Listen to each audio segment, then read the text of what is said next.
Para quem está chegando agora, eu sou Fernanda Yamal, sou boleira e ajudo pessoas a empreenderem com bolos caseiros, bolos artesanais. Hoje eu tô aqui, com outro celular que eu estou gravando. Vou pegar algumas perguntas daqui, porém, vou falar sobre um assunto aqui muito perguntado, que é sobre a farinha, gente. Farinha de trigo, Fernanda, qual que eu compro, qual que é melhor, qual que é não sei o quê. E aí a gente vai falar um pouquinho sobre farinha. Existem as diferenças, sim, das farinhas de trigo. Mercados comuns, a gente sempre encontra farinha de trigo tipo 1, né? Aqui no Brasil, gente, é difícil a gente encontrar 00. 00, a gente acha mais no exterior, são importadas na Itália, lá, né, naqueles países, enfim, que usam muito a numeração de farinha, tá? Qual que é a diferença, gente? Essas 00, as 0 são mais puras, são mais, o quê? Fortes, né? Por que são mais fortes? Porque tem mais proteína. E quanto mais proteína tem, mais glúten desenvolve, certo? Beleza? Então, assim, Fernanda, como que a gente sabe qual farinha que é a boa se é tudo igual? Primeiro, todas as farinhas aqui no Brasil são enriquecidas com ácido fólico e ferro, tá bom? Então, isso aí você nem precisa olhar. E são enriquecidas, eu acho que é até uma lei, isso aí, tá bom? E aí existe tipo 1, tipo 2. Geralmente a gente usa, tanto para pão quanto para bolo, a tipo 1, né? Que é a mais comum. Para quem faz pão artesanal, quem é especialista em pão, usam outras farinhas, né? As mais fortes, né? A 0, sei lá, 0, eu acho, 00, enfim, tá? Então, para quem está fora, eu andei pesquisando aí, porque como eu não tenho acesso a esse tipo de farinha aqui no Brasil, eu tenho muitos alunos que estão fora do Brasil. O que acontece? Que eles têm testado e têm dado certo. A farinha 00, gente, é uma farinha muito pura, né? Então, geralmente faz o nosso bolo, com as receitas aqui do Brasil, não ficam boas. E aí, o que acontece? Existe uma mistura uma adaptação que você faz, que para 1 quilo de farinha 00, você tira 2 colheres da farinha e acrescenta 2 colheres de amido. Olha que bacana, gente. Só que aí você tem que peneirar isso umas 5 vezes para misturar bem e ficar bem misturadinho, tá? Então, para vocês que estão aí fora, fica aí a dica. Eu nunca testei, tá bom? Porém, falo para vocês que pesquisei e é isso que eu achei, tá? Agora é o seguinte, aqui no Brasil, farinha tipo 1, que a gente acha no mercado, e enriquecida com ácido fólico e ferro. O que vai mudar, gente? São os moinhos, às vezes a espessura da farinha, né? Que a gente vê uma farinha mais grossinha, uma mais fininha, uma mais clarinha, uma mais... Então, o que muda basicamente é o moinho, né? Ou seja, a empresa, a marca, certo? Fernanda, existem algumas farinhas que você prefere? Existem, sim. Porém, gente, são muito regionais essas questões, certo? Porque cada região é fácil, né? Você achar aí uma determinada distribuidora, um determinado moinho de farinha, certo? Eu, por exemplo, aqui em Rondônia, eu já testei Dona Benta, não gosto para bolo, eu uso para pão caseiro, tá? E mesmo assim, eu já vou falar uma coisa sobre a Dona Benta. Por que eu não gosto dela para pão? Porque eu acho que fica muitas bolhas no meu bolo. Fica aqueles buracos assim e eu não acho legal. Então, a Dona Benta, eu não gosto, tá? Eu testei a rosa branca e amei a rosa branca. Testei a Primor, gostei da Primor. Testei a Anaconda, adoro a Anaconda, eu uso a Anaconda. Não tô fazendo propaganda não, mas eu tô falando aqui o que eu testo e uso, tá? Testei a Nita, mais ou menos assim, tá? Não sei se é porque a proteína dela, a quantidade de proteína é maior, assim, eu não fiquei muito satisfeita não, tá bom? Mas tem aluna que usa e gosta, tá bom? Ó, então vamos lá. Veja bem. Ok, Fernanda, e qual que é a diferença quando a gente fala assim, a Fina diz que é boa, a Coamo diz que é boa, nunca usei essas aí, tá? Mas vou experimentar, vou ver se eu acho aqui para comprar. Ó, o que quer dizer quando a farinha é forte e quando a farinha é fraca? A farinha é forte quando ela é rica em proteína, certo? E quando ela é rica em proteína, quer dizer que ela tem o quê, gente? Que ela tem mais glúten. E quando ela tem mais glúten, a massa é o quê? Mais elástica, certo? Mais estruturada. Então, ela vai servir para quê? Para pão. É mais importante a gente, quando for ao mercado, olhar essa questão de proteínas que a gente vê aqui no... Eu tô com a farinha aberta aqui para vocês, gente. Ó, que vem aqui na tabela nutricional do que na marca em si, tá? Ah, e assim, ó, farinha forte tem o quê? 10,5% a 12% de proteína, essas que a gente tem aqui no Brasil, tá? E as fracas de 7 a 10% de proteína, beleza? Só que aí o que muita gente confunde é a forma de calcular. Eu mesmo não sabia, gente. Quem me ensinou foi a minha irmã, que ela faz um curso de pão artesanal com uma colega Maravigold, que eu tenho, e ela me ensinou a ver a proporção aqui, entendeu? E aí eu fui fazer pão, gente, claro, né, que eu não sou boba nem nada, adoro comer, e ela me ensinou. Pessoal, aqui, depois eu até posto uma foto para vocês, se vocês quiserem, mas na internet tem, tá? Nessa informação nutricional, tem aqui, ó, a quantidade de gramas, cadê? Tá reflexo, né? Aqui tem a quantidade de gramas de proteína. Nesse caso, a Anaconda aqui tem 5 gramas. E tem uma tabelinha aqui, ó, de porcentagem que tá escrito 7%. Então, as pessoas acham que essa daqui é a porcentagem da farinha, mas não é, tá? E eu não sabia disso. Como que a gente sabe a porcentagem da farinha, gente? Aqui fala que tem 5 gramas de proteína em 50 gramas de farinha, ou seja, a porcentagem de proteína na Anaconda é 10%, gente, e não 7%, como tá aqui, entendeu? Então é assim que a gente faz essa conta. O correto é o quê? Para bolo, de 7 a 10%, porque tem que ser farinha fraca para fazer bolo. Se a gente mexe demais, fala assim, menina, não mexe demais a massa, porque senão vai ficar embatumado, vai ficar duro, não vai crescer, entendeu? E aí o que vai acontecer? Isso porque vai desenvolver o glúten. Já o pão, para ficar maciozinho, você tem que sovar, né? Ou seja, tem que esticar a massa para desenvolver o glúten. Beleza? Entenderam? Então, ensinei vocês como calcularem e falei sobre os tipos de farinha, tá? Então, aqui no Brasil tem basicamente assim, 0, A1, A2 e a integral. Só que, gente, A1, veja bem, a gente tem, por exemplo, ó, Anaconda, farinha de trigo, ácido fólico, tal, tipo 1 tradicional. E a gente tem aqui a farinha de trigo premium, entendeu? E aí, o que aconteceu? Eu fui fazer pão com, por exemplo, a Dona Benta, que é tradicional, e ficou de um jeito.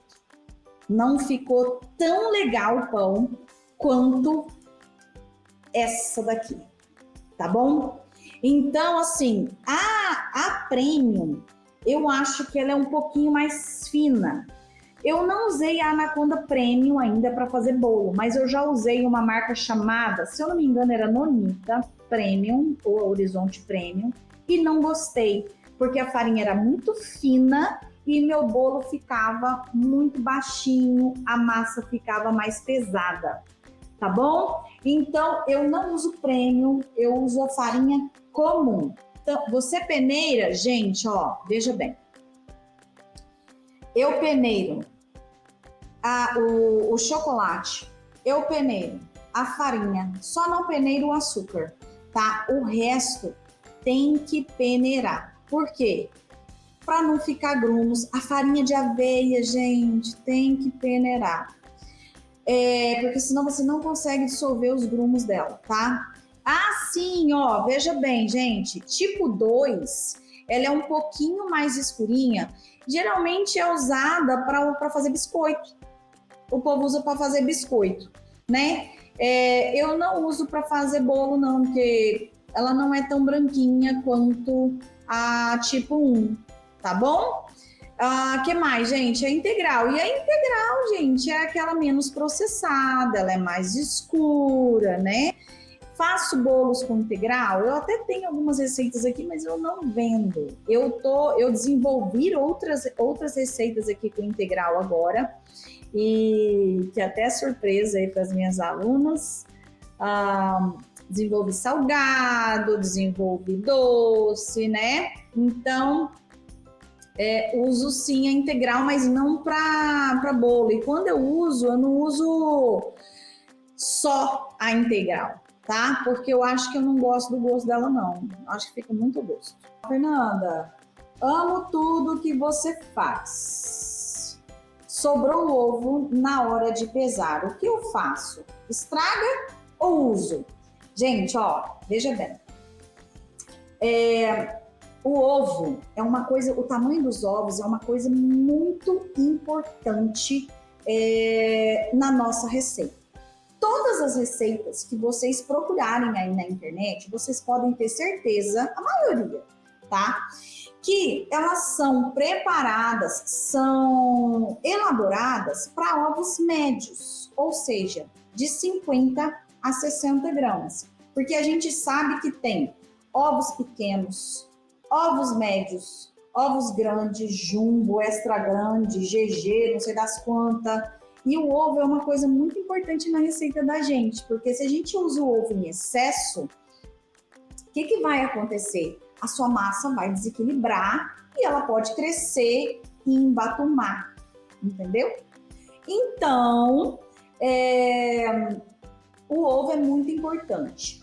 E eu sempre falo para as minhas alunas, gente, ó, eu uso ovos de 50 a 60 gramas, quando a gente compra, né? 50 a 60 gramas no mercado. As minhas receitas podem pesar ovos de 50 gramas.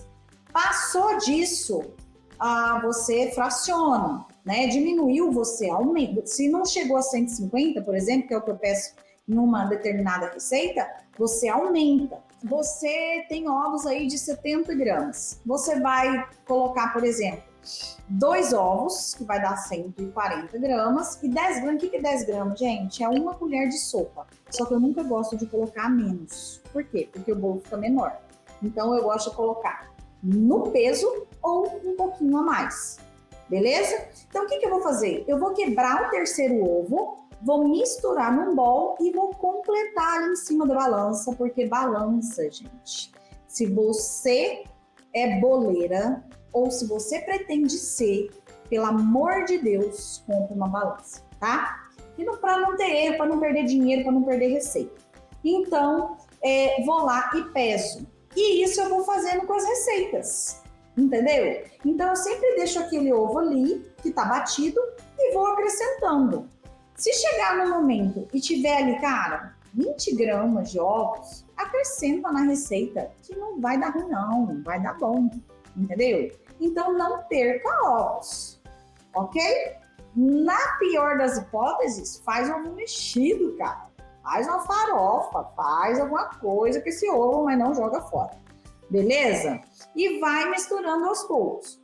Se você estiver falando de uma receita que vá claras em neve e que você precisa pesar os ovos, né, que sempre eu peso, o que você vai fazer? Pesa os 2 primeiros, separa a clara da gema, né, para você bater, e ver quanto que falta para você completar a quantidade de ovos que você precisa. E aí você junta lá na gema, gente, bate no liquidificador e tá tudo certo, entendeu? Vai dar certo. Beleza? Por que você usa açúcar cristal nas suas receitas? Porque aqui onde eu estou, o açúcar cristal é mais barato, tá? Mas se você quiser usar açúcar refinado, açúcar demerara, você pode usar aí na sua cidade, não tem problema não, tá bom? Você tritura o açúcar cristal, gente, eu bato tudo no liquidificador, a emulsão, por 30, 40 segundos só para dissolver o açúcar, tá? Porque se você não dissolver o açúcar, o que acontece, gente? O bolo pode baixar, o bolo pode grudar, né? Fernanda, você usa leite condensado semi-desnatado? Opa! Eu uso sim. A única coisa que vai mudar aqui, que vai demorar mais um pouquinho, talvez, para você chegar no ponto da cobertura. Lembrando que se o seu bolo está absorvendo a sua cobertura, é porque a sua cobertura está muito fluida e não chegou no ponto correto. Então, você tem que apurar mais, beleza? Agora, ele vai influenciar naquelas coberturas que a gente faz no bolo de limão siciliano, no bolo de maracujá, que é tipo uma moussezinha, né? Porque quanto mais fluido o leite condensado, mesmo que ele seja de boa qualidade, gente, ele demora para ficar firminho, tá? Ó, meu bolo de milho com requeijão, o requeijão tá ficando no fundo. Se você tá usando flocão, o requeijão vai baixar. Se você tá usando a farinha de milho biju, seu requeijão vai ficar lá em cima e você vai ter que dar uma baixadinha nele, tá? Pode congelar o iogurte? Pode congelar o iogurte. Lembrando que quando você for descongelar para usar, ele vai estar talhado, gente. Dá uma misturadinha e bota no liquidificador e tá tudo certo. Pode usar. Tá bom? Ó, meu bolo de milho fica com crosta de açúcar. Por quê, gente? Não é crosta de açúcar, tá? Se você tá fazendo com flocão, nas laterais e no fundo, né, onde fica em atrito com a forma, vai ficar uma casquinha durinha, gente, é flocão de milho, né? Então fica uma casquinha durinha de flocão, certo? Aqui em cima tem que dourar bem. Depois que dourou, você desenforma e depois de um certo tempo, ele vai dar uma meladinha. Ou seja, o bolo de milho, eu costumo dizer, feito com flocão, é tipo uma pamonha. Entendeu? E aí, o que acontece? Por quê? Porque ele é muito fluido a massa. Vocês notaram, gente, que ele é muito líquido? Então, o que acontece? Ele vai dar aquela melecadinha, entendeu? Então, procura desenformar o quanto antes, né? Não quente, para você não quebrar. E tem uma dica também. Tem uma aluna que usa aquelas luvas de plástico, não tem aquelas luvinhas? Ela desenforma assim e não gruda na luva, tá bom? Fica lá bem bonitinho. Um dia uma aluna mandou uma foto para mim que ela desenformou o bolo de milho e ficou os dedos dela tudo assim no bolo. Gente, eu tive que rir, mas acontece. No bolo de cenoura com gotas, preciso bater clara em neve? Não. O bolo de cenoura, a massa, ela é meio pesadinha e não vai ter problema não. Ó, se seu bolo, seja qual for, né, de repente... Tá ficando com crosta durinha, tá ficando seco, é porque você tá assando demais, tem que assar menos, porque senão você vai ter problema, vai ficar um bolo seco. Todos os meus bolos, gente, nenhum é seco, ele é úmido. E como são feitos com óleo e não com manteiga e nem margarina, a tendência é eles ficarem mais úmidos no dia seguinte, tá? Tem receita, inclusive, que eu prefiro comer no dia seguinte. Sabe qual, gente? Bolo de fubá. Cara, bolo de fubá, ai meu Deus do céu, é bom demais. É bom demais. Ó, pode congelar bolo, gente? Eu nunca congelei, não. Mas diz que pode congelar qualquer bolo, tá? Mas não congela com cobertura, não, bem. Deixa para você cobrir somente quando você for entregar para o seu cliente ou quando você vender o bolo. Tá? Para você não perder, para ficar mais bonito, né? Enfim. Qual a marca de banha que você usa para o desmoldante? Jana, eu não uso banha. Não sei se você está falando de banha de porco ou se você está falando de gordura vegetal, né? Uma é vegetal e a outra é animal. Dá para fazer com banha de porco? Eu tenho alunas que fazem, mas eu não faço. Por quê? Porque, gente, eu tenho clientes que de repente podem ser alérgicos, eu tenho clientes que são adventistas, né? Não é todo mundo que come porco, então eu prefiro usar a gordura vegetal. E como eu já falei para vocês, esse desmoldante que eu faço não é receita minha, eu descobri essa receita na internet. Então, como eu descobri ela com a gordura vegetal, eu uso com gordura vegetal. Qual é a validade do bolo de cenoura? Validade do bolo de cenoura depende do clima, depende do quanto você assou, depende da quantidade de cenoura que vai. Quanto mais cenoura vai, mais perecível é. Quanto menos você assa, menos tempo ele vai durar, entendeu?